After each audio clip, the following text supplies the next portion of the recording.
할렐루야. 우리 옆에 있는 분들 한번 인사하겠습니다. 어떻게 인사하죠? 예, 잘하시네요. 가봅시다. 메리 크리스마스.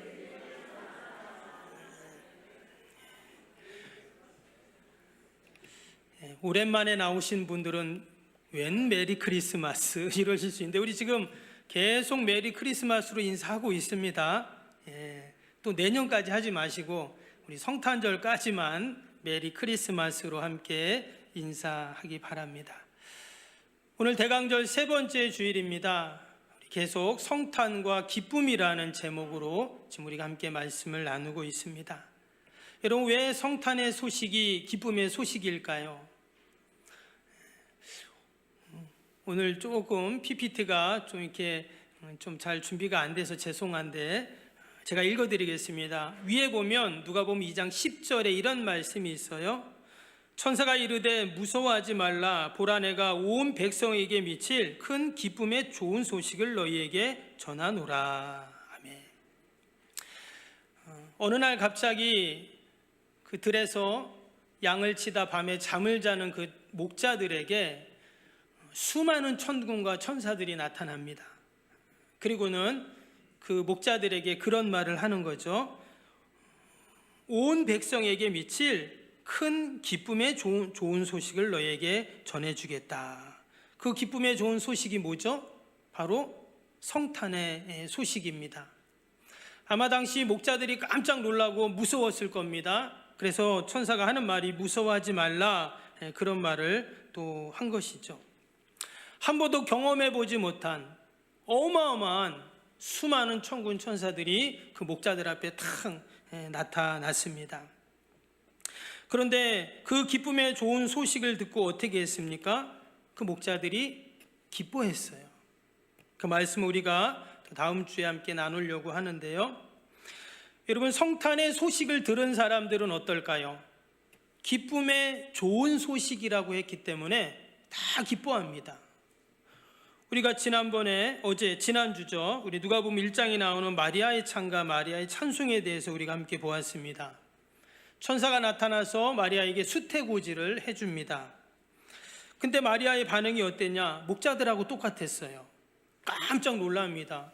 세상에 어떻게 이런 일이 있을 수 있냐 하면서 한편으로는 두려워하고 또 무서워하고 도저히 있어서는 안 됩니다. 이러한 반응이었습니다. 그런데 성탄의 비밀과 이유를 알고 어떻게 됐죠? 하나님을 찬양하고 기뻐하며 찬양하는 그 모습을 우리가 함께 보았습니다. 오늘 누가복음 2장에도 성탄의 소식을 듣고 성탄의 주님을 만나고 또 기뻐서 찬양하는 또 한 사람이 나옵니다. 누구죠? 바로 시므온이라는 사람입니다. 여러분, 우리가 성탄의 스토리를 알고 있는데 여러분, 성탄의 스토리에 나오는 사람들은 누굽니까? 가장 먼저 예수님의 어머니였던 마리아 있죠. 또 육신의 아버지였던 의로운 사람이라고 하는 요셉을 우리는 생각하게 됩니다.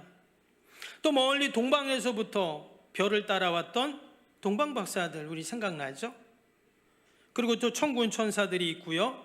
또 그 천사들의 이야기를 듣고 베들레헴 마국간으로 달려갔던 그 목자들도 있습니다. 이렇게 성탄의 스토리에는 많은 그런 인물들이 등장을 하는데 뭔가 조금 익숙하지 않은 그런 캐릭터가 있습니다. 바로 오늘 본문에 나오는 시므온이라는 그런 사람이에요.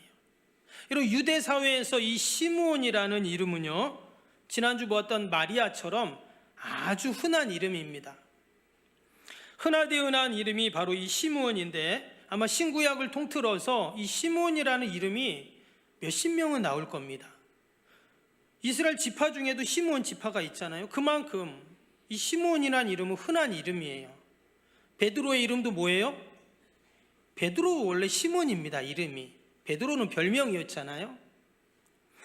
일반적으로 우리가 신학에서 성탄의 사건을 이야기할 때 뭐라고 말하냐면 죄로 말미암아 죽을 수밖에 없었던 온 인류와 파괴되고 파괴된 하나님이 만드신 이 모든 이 세상의 피조물들을 다시금 회복하시고 또 구원하시기 위해서 하나님의 아들이 이 땅에 성육신하신 역사적이고 전 우주적인 사건이 바로 성탄이다, 이렇게 말합니다.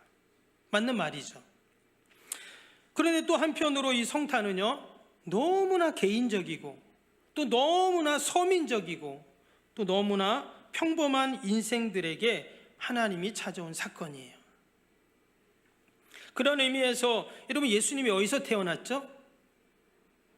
예수님은 의리의리한 왕궁에서 태어나지 않으셨어요. 하나님의 아들이셨지만 마구간에서 태어났습니다. 너무나 초라하죠. 그리고 또 예수님이 누우셨던 그 요람, 온갖 금이 도색이 된 상하 침대가 아니었어요. 어디입니까? 그 짐승의 그 오물 냄새가 나고 침 냄새가 가득한 그 구유에 그렇게 태어나셨습니다. 오늘 말씀에 위에 보면 예수님의 정결 예식을 위해서 마리아와 요셉이 그 아기 예수님을 안고 성전에 옵니다. 구약의 율법에 보면 유대 아이들은요, 태어난 지 남자아이는 40일 되면, 그리고 여자아이들은 80일이 되면 아기를 성전에 데려가서 정결 규례를 해야 됩니다. 그러니까 태어난 아기에게도 죄가 있다 생각했기 때문에 그 죄를 없애기 위해서 정결 규례를 지켜야 돼요. 그런데 오늘 말씀에 보면 이 아기 예수님을 데리고 왔던 마리아와 요셉이 예물을 갖고 오는데, 어떤 예물을 갖고 왔냐면 밑에 24절, 위에 24절에 뭐라고 나오냐면 산비둘기 한 쌍이나 혹 집부들기 둘로 제사를 드리려 했다, 이런 말씀이 나와요. 예수님은요, 하나님의 아들이셨지만 솔로몬처럼 1,000마리의 송아지로 하나님께 제사를 드린 게 아니라 뭐요?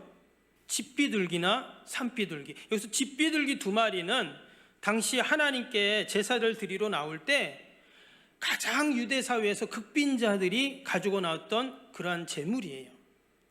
근데 그것도 살 돈이 없다, 그러면 밖에 나가서 산비둘기를 잡아오는 거예요. 근데 지금 예수님이 어떻게 했다고? 예수님의 어머니 마리아와 요셉이 그 비둘기 2마리를 가지고 왔다는 말은 그렇게 가난했다는 거예요. 여러분, 예수님이 이렇게 가난하셨습니다. 근데 이것은 장차 이 땅에 성탄하신 예수님이 어떠한 삶을 사실지에 대한 복선이었죠. 예수님은 이 온 땅을 다 만드시고 주인이심에도 불구하고 스스로 자청하셔서 가난한 삶을 사셨어요. 근데 오늘 성탄과 함께 등장하는 시므온 할아버지도 마찬가지입니다. 아주 흔한 이름이고 우리 주변에서 바로 옆집 할아버지처럼 만날 수 있는 사람이 바로 이 시므온 할아버지예요. 근데 성탄하신 주님이 누구를 만났다고요? 이 시므온 할아버지를 만나준 겁니다. 동일하게 이 땅에 성탄하신 주님은 여러분, 저와 여러분을 만나 주실 줄로 믿습니다. 만나기 위해서는 어떻게 해야 돼요? 내가 만나려고 해야 되겠죠. 아무리 예수님이 만나 주시려고 해도 나는 뭐 소용없어, 안 만나, 이러면 만날 수가 없어요. 그래서 우리가 이번 성탄절은 우리가 대강절을 보내면서 주님, 내가 이번에는 꼭 성탄에 주님 만나기를 소망합니다, 이런 간절한 열망을 갖고 우리가 성탄을 기다리고 또 우리가 성탄의 주님을 만나는 은혜와 복이 있기를 축복합니다. 근데 참 아이러니한 것은 뭐냐면요, 교회 역사는요, 이 시므온을 그렇게 설명하지 않고 있어요. 교회 역사를 보면 이 시므온이라는 분은 어떤 분이냐면 전승에 의한 겁니다. 성경에 나오지 않아요.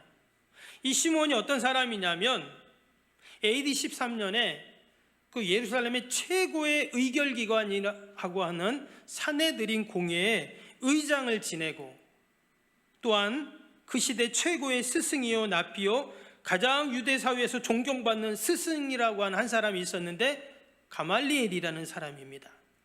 여러분, 가말리엘 어디서 안 들어봤나요? 들어봤죠? 사도행전에 보면 사도 바울의 스승이 가말리엘이에요. 근데 이 시몬 할아버지가 이 가말리엘의 아버지라는 겁니다. 그러면 어때요? 보통 사람이 아닌 거죠. 유대 사회에서 최고로 존경받는 그런 스승의 아버지라고 한다면 당연히 존경받는 사람일 것입니다. 거기서 끝나지 않습니다. 그 시므온의 아버지가 누구냐면 힐렐이라는 사람이에요. 근데 이 힐렐도 누구냐? 바로 이스라엘을 이끌어가는 영적인 스승이었습니다. 그래서 힐렐, 시므온, 가말리엘, 이 사람들이 이스라엘의 그러한 영적인 지도자들이었다 하는 거예요.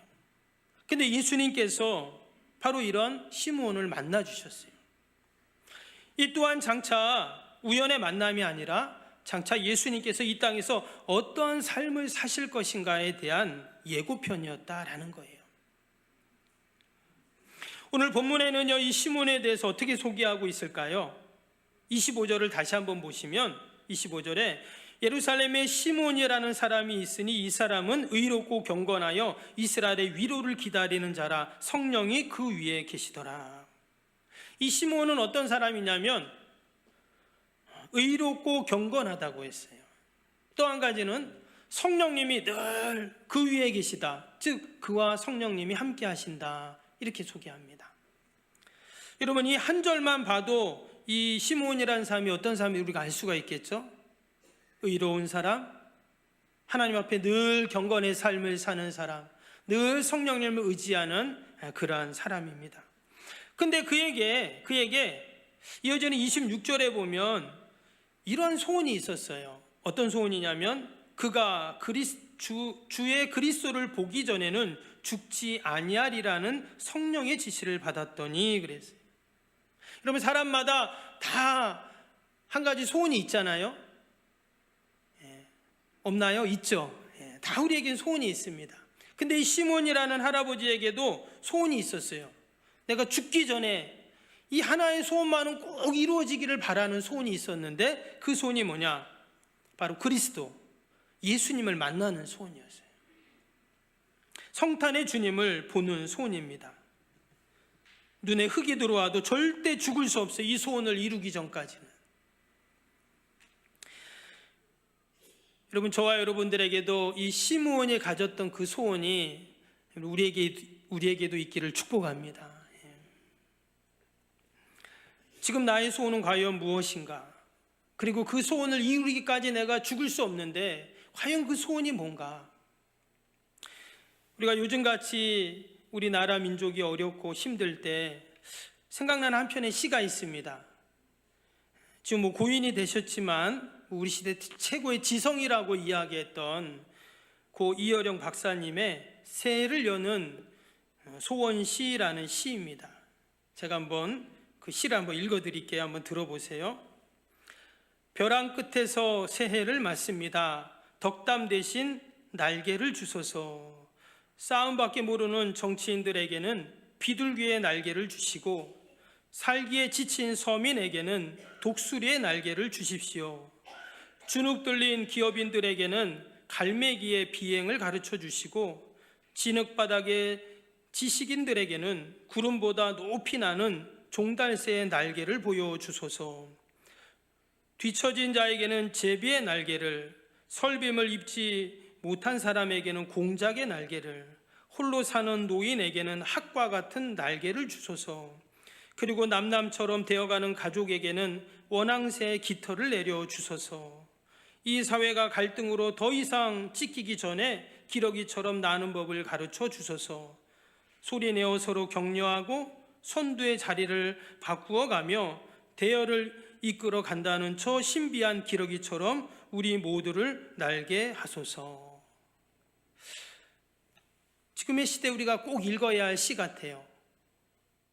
혹이나도 지금의 시대를 생각하고 미리 이런 시를 짓지 않았나 하는 생각도 해봅니다. 근데 저는 이 시를 읽으면서 이 시 한 줄을 좀 추가했으면 좋겠다는 마음이 들었어요. 어떤 내용이냐면, 하나님, 우리 모두에게 믿음의 날개를 주셔서 하늘을 향해 믿음의 날개짓을 하게 하옵소서. 이 땅에서의 모든 슬픔, 괴로움, 걱정, 근심, 염려들을 다 툴툴 털어버리게 하여 주시고 더 높이, 더 멀리 믿음의 세계로 날아가게 하여 주옵소서. 아멘. 괜히 남의 시에다가 덧붙인 것 같아서 죄송한데, 여러분, 우리 믿음의 성도들에게 있어서 소원은 무엇입니까? 우리가 이 땅을 바라보며 기뻐하고 슬퍼하고 또 즐거워하고 낙심하는 자가 아니라 우리의 소망은 늘 저 하늘에 여러분 있는 줄로 믿습니다. 오늘 본문에 나오는 이 시몬 할아버지도 보니까 25절에 뭐라고 했냐면 하늘의 위로를 기다리는 자 이랬어요. 세상에 사람으로부터 받는 위로가 아니라 뭐라고요? 하늘의 위로를 기다리고 소망하는 그러한 자라는 것입니다. 즉 하늘에 소망을 두고 사는 사람이라는 그런 말이겠죠. 그런데 어느 날 이 시몬에게 바로 그 기다리던 소망이 이루어지게 된 것입니다. 하늘의 위로, 또 온 인류를 위로할 메시아가 이 땅에 오셨기 때문입니다. 그 마리아와 요셉이 아기 예수님을 안고 성전에 들어올 때 정결 규례를 행하기 위해서, 속죄와 번제제를 행하기 위해서 성전에 들어올 때 거기에 지금 누가 있었어요? 이 시몬 할아버지가 거기 있었던 겁니다. 만약에 이 시몬이 여러분 성전에 있지 않았다면 어떻게 됐을까요? 아마 아기 예수님은 만나지 못했을 겁니다. 이 성탄의 소식을 듣지 못했을 거예요. 그러나 그가 어디 있었다고요? 성전에 있었기에 27절에 나옵니다. 성령의 감동으로 성전에 들어가매 그랬어요. 성령님께서 이 시몬에게 빨리 성전으로 가봐, 빨리 가봐 그랬다는 거예요. 그래서 성전에 갔더니 그 부모가 아기 예수님을 다 안고 들어오는 거예요. 여러분, 우리가 이 시간도 내가 그냥 성전에 온 것이 아니라 성령님이 나의 발을 한 발 한 발 옮기셔서, 차 타고 오신 분들은 하나님이 운전대를 잡으셔서 성령님이 우리를 이 성전으로 인도하셨는 줄로 믿습니다. 그래서 기다리던 소원, 그 위로를 성전에서 경험하게 된 것입니다. 여러분, 동일하게 이 시간도 성전에 찾아온 저와 여러분들에게 우리 성탄의 주님께서 이 땅에서의 위로가 아닌 하늘의 위로로 우리와 함께 하실 줄로 믿습니다. 어떤 분에게는 그래 그동안 참 수고했다 이런 위로를 해주실 수도 있고요. 그래 참 잘했다, 고생했다, 고맙다, 아마 이런 위로의 말씀을 해주실 수도 있습니다. 중요한 것은 어디에 있었다고요? 성전에 있었다는 거예요. 여러분, 성전에서 하나님이 나를 만나주시고 세상에서 내가 경험할 수 없는 그런 위로를 우리는 분명 경험할 줄로 믿습니다. 시몬이 그런 성탄의 주님을 만나고 하늘의 위로를 경험한 다음에 그럼 어떻게 했을까요? 오늘 28절에 보니까 28절 다시 보시면 시몬이 아기를 안고 하나님을 찬송하여 이르되 그랬습니다. 그 마리아와 요셉이 안고 있는 그 갓난 아기잖아요. 40일밖에 안 됐으니까 그 아기를 딱 안고는 이 시몬 할아버지가 꼭 안고는 하나님을 찬송했다 그랬어요. 아마 감격과 기쁨으로 찬양을 했겠죠. 사실 그냥 갓난 아기일 뿐이에요. 그런데 시몬은 알고 있었어요. 왜? 성령님이 그와 함께 하셨기 때문에. 성령님이 그의 마음에 감동을 팍 주는 거잖아요. 저기 있는 아기가 바로 네가 그렇게 기다리고 기다렸던 위로, 바로 메시아, 성탄의 주님이야. 성령님이 말씀해 주셨겠죠. 그랬더니 그 아기를 꽉 끌어안고 하나님께 찬양하는 그런 모습입니다. 아마 그 할아버지가 마치 손주를 다 끌어안는 모습처럼 이렇게 보이지만 사실 그 성탄의 주님 아기는요, 그 시몬이 일평생 바라고 소망했던 그 소원을 꽉 끌어안는 것입니다. 표현할 수 없지만 그 안에 그동안 쌓여있고 기다렸던 모든 것들이 아마 다 쏟아져 나왔을 거예요. 그러면서 하나님을 찬양하고 감사하고 영광을 돌리는 그 모습입니다. 여러분, 우리가 지금 대강절 대림절을 보내고 있습니다. 세상을 보면 참 슬프고 우울하고 참 답답하고 힘든 일도 많이 있지만 우리도 시므온처럼 성탄의 주님을 기다리고 또 그 주님을 만나서 그 성탄의 주님을 꽉 끌어안고 우리도 함께 기도하고 찬양하는, 또 하나님께 영광 돌리는 여러분, 저와 여러분이 되시기를 주님의 이름으로 축복합니다. 죽어도 여한이 없다라고 고백했어요. 죽어도 여한이 없다. 여러분, 우리에게 어떤 소원이 이루어져야 이제 난 죽어도 후회 안 해 라는 고백을 할 수 있을까요? 성탄의 주님을 만났을 때 우리도 그런 고백하기를 축복합니다. 근데 오늘 말씀은 여기서 끝나는 것이 아니라, 읽진 않았는데요, 밑에 보면 36절부터 보면 이 성전에 또 한 사람이 있었어요. 누구였냐면 바로 안나라는 할머니가 있었습니다. 제가 한번 읽어드리면 37절에 보니까 과부가 되고 84세가 되었더라. 이 사람이 성전을 떠나지 아니하고 주야로 금식하며 기도함으로 섬기더니 그랬어요. 아까 그 시몬 할아버지는 성령님이 성전으로 빨리 가봐 그래가지고 성전에 가서 성탄의 주님을 만났다고 했잖아요. 근데 이 안나 할머니는 어떻다고요? 아예 성전에 눌러 삽니다. 아예 성전에 눌러 살아요. 제가 이 말씀을 묵상하면서 정말 옛날에 우리 권사님들은 어땠어요? 주방이 있으면 주방 옆에 늘 방이 하나 있어요. 그렇죠? 그래서 권사님도 어때요? 거기서 눌러 삽니다. 안 그랬나요? 그랬잖아요. 근데 마치 한나 할머니가 그런 거예요. 성전을 떠나지 않았다고 그랬어요. 제사장도 아닌데, 무슨 선지자도 아닌데 그는 늘 성전에 있었어요. 이어지는 38절을 보니까요, 마침 이때에 나와서 하나님께 감사하고 예루살렘의 속량을 바라는 모든 사람에게 그에 대하여 말하니라. 왜 성전을 떠나지 않았을까? 집이 없었을까? 갈 데가 없었을까? 그게 아니었어요. 이어지는 말씀을 보니까 마침 이때라는 말이 나옵니다. 여러분, 이때가 언제일까요? 마리아와 요셉이 아기 예수님을 안고 정결 규례를 하기 위해 성전에 왔을 때를 말해요. 바로 그때 누구를 만나는 거예요? 성탄의 주님을 만나는 거죠. 여러분, 세상의 만남은 결코 우연의 만남이 없습니다. 내가 부모를 만나고 자녀를 만나고 이웃을 만나고 성도를 만나고 또 옆에 있는 사람을 만나고, 여러분, 세상의 모든 만남, 어느 종교에서는 우연이라고도 말을 해요. 그러나 기독교는 결코 우연이라는 말을 쓰지 않습니다. 하나님의 택한 백성들에게 있어서의 만남은요, 하나님의 특별한 섭리, 하나님의 계획적인 예정 가운데 이 모든 만남들이 이루어졌다 하는 거예요.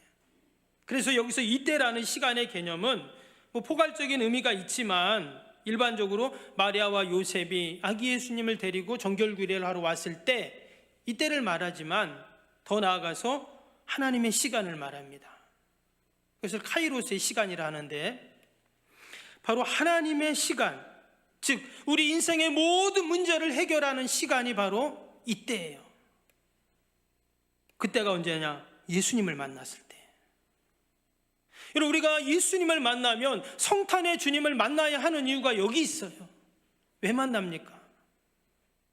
바로 우리 인생의 모든 문제가 해결되는 게 언제냐? 예수님을 만날 때예요. 근데 이 만남은 그냥 스치는 만남이 아니에요. 지식적인 만남이 아니에요.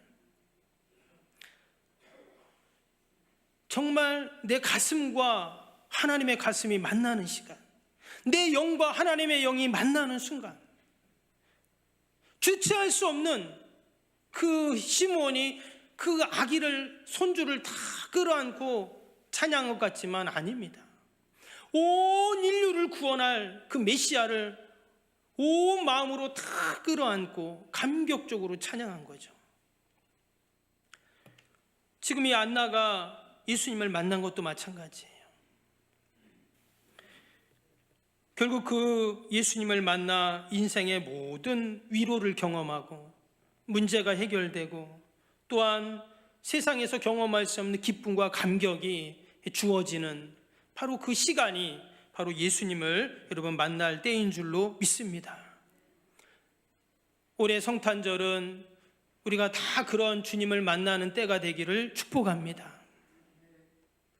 그냥 성탄절, 빨간 날, 쉬는 날, 뭐 좀 재미있는 거 없을까?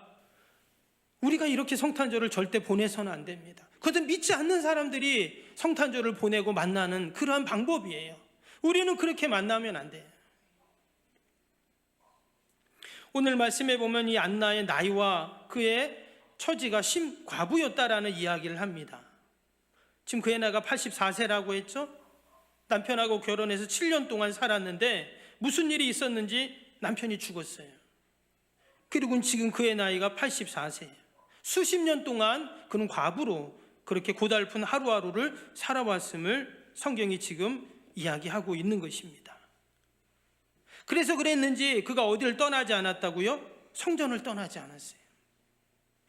어디 가도 위로를 받을 수 없는 그였기에 오직 하나님 품에서 그는 거하면서 그런 위로를 경험했던 것입니다. 여러분, 우리도 살아가는 동안 우리도 위로가 필요한데 과연 어디서 우리가 위로를 받아야 할까요?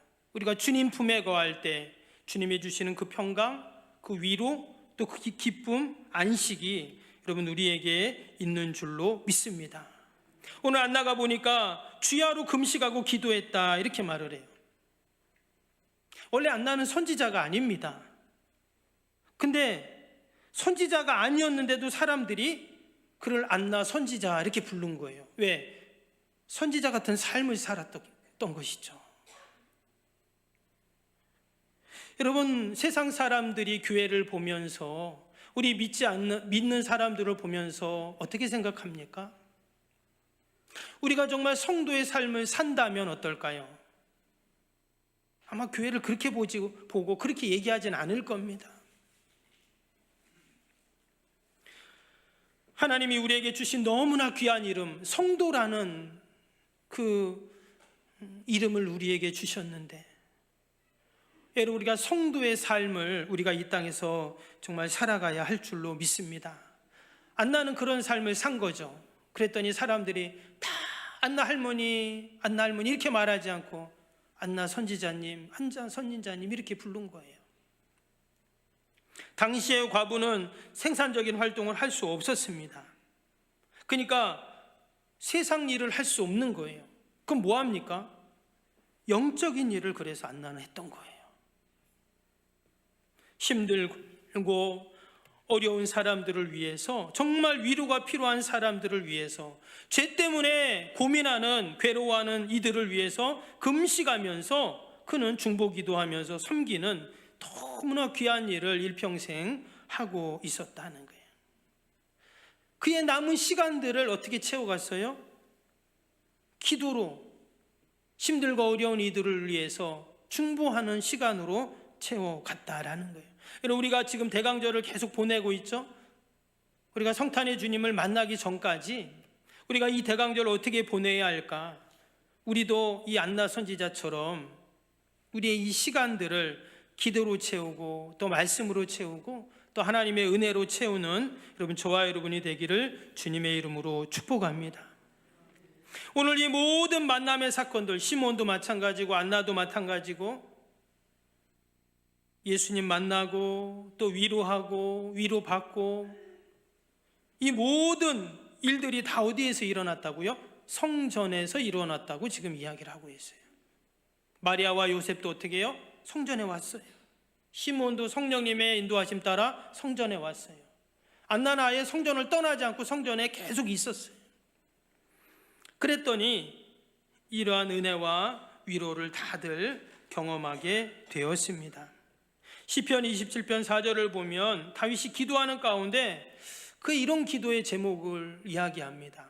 제가 읽어드리면, 내가 여호와께 바라는 한 가지 일, 그것을 구하리니 곧 내가 내 평생에 여호와의 집에 살면서 여호와의 아름다움을 바라보며 그의 성전에서 사모할 것이라. 내 평생에 여호와의 집에 살기를 원한다, 이런 기도를 했어요. 우리가 잘 아는 시편 23편 6절에도 뭐라고 합니까? 거기에 보면 내 평생의 선하심과 인자심이 반드시 나를 따르리니 내가 여호와의 집에 영원히 살리로다. 하나님, 내가 여호와의 집에 영원히 살겠습니다.